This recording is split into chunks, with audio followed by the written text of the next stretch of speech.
Greg from New York. Hi, Greg. What's up? Hey, listen, do me a favor. Ignore my I am today because I'm just going to talk about it. Okay. You never know when you're going to get on, so I wrote it. I hear you. I mean, I think there's, yeah. Listen, I mean, I think there's two things when people talk about Islam. You got to distinguish. One is the jihadist sort of Islamist idea that you got to spread Islam to other countries, replace democratic law with Sharia law, and so forth. That's one kind of thing.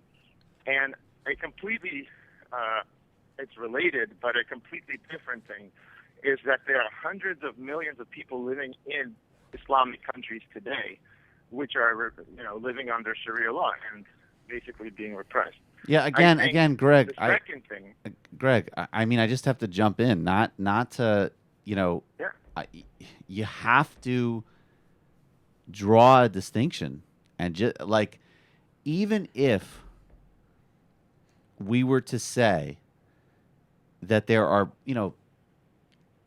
Muslims in India, I think that's the second largest Muslim population in the world, are not living under some type of, I mean, again, it's complicated. There is some specific laws written for different religious communities in India. Saudi Arabia practices Sharia in an incredibly brutal way. Iran practices it in another way, where you know that in Iran that the government will pay for you to get a gender reassignment surgery, and they have one of the most robust condom policies in the world. Like, and I'm not saying this. I'm not saying this to say that Iran was a is. democracy before. No. That's under the Islamic government, not under the Shah. You got to study your history.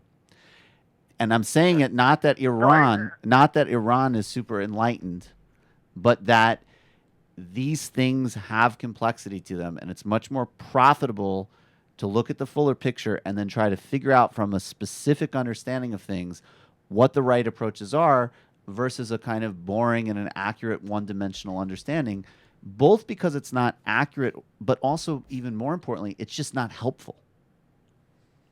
No, I agree with all that. And I'm not saying that every Islamic country has those policies. I said that it's not an insignificant number of people. It's hundreds of millions of people actually living in Saudi Arabia, actually living in Sudan. And I'm, in Pakistan there are some policies. What I'm saying, I'm treating this the same way I would treat, let's say, communism in the USSR, where you would have hundreds of millions of people living under a repressive regime. I wouldn't. But it's a little different. It's radically different. In the sense that, well, it's not radically. It's radically different. You're talking about that was one government that controlled half of Eastern Europe as well as the Caucasus under one centralized authority and had different satellites practicing what was essentially one form of party discipline and party governance. That's not even true inside the Gulf, where the Saudis and the Qataris have backed different groups in Syria, and they're both Sunni governments that are willing to support fundamentalists.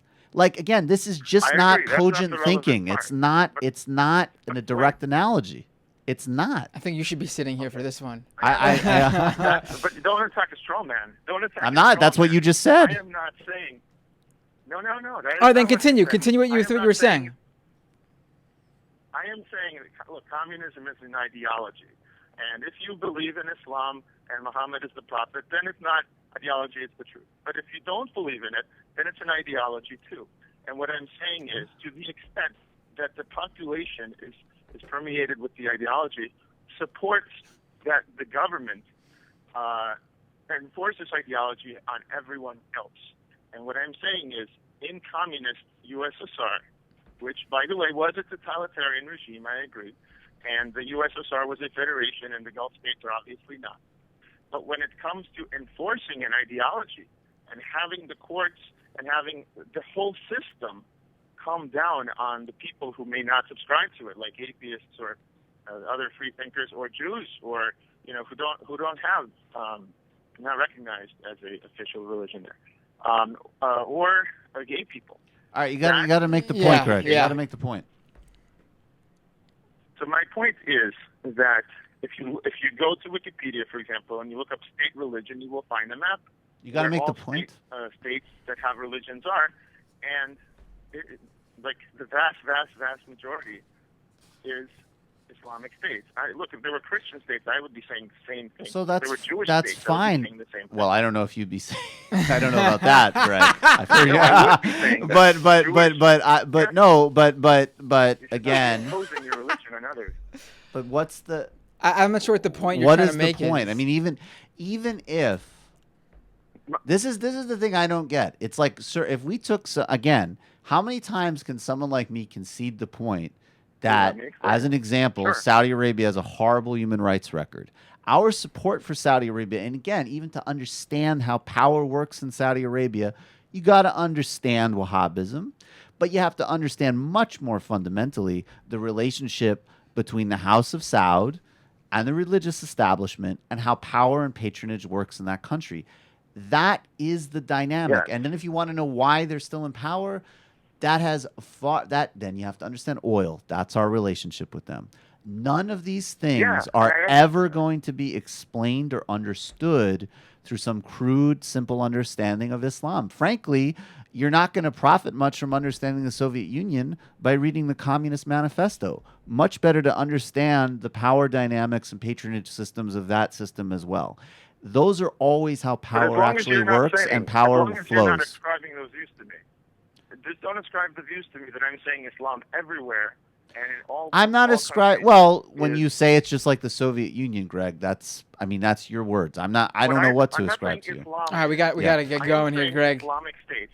Okay. States plus, let me. No, say we this got to one run, thing Greg. first. We got to run. You can call Call back soon. tomorrow. Call back tomorrow. Ideology. Okay. It's Okay. ideology. All right. Have a That's good what one. I'm against. Ideology and power. Bye.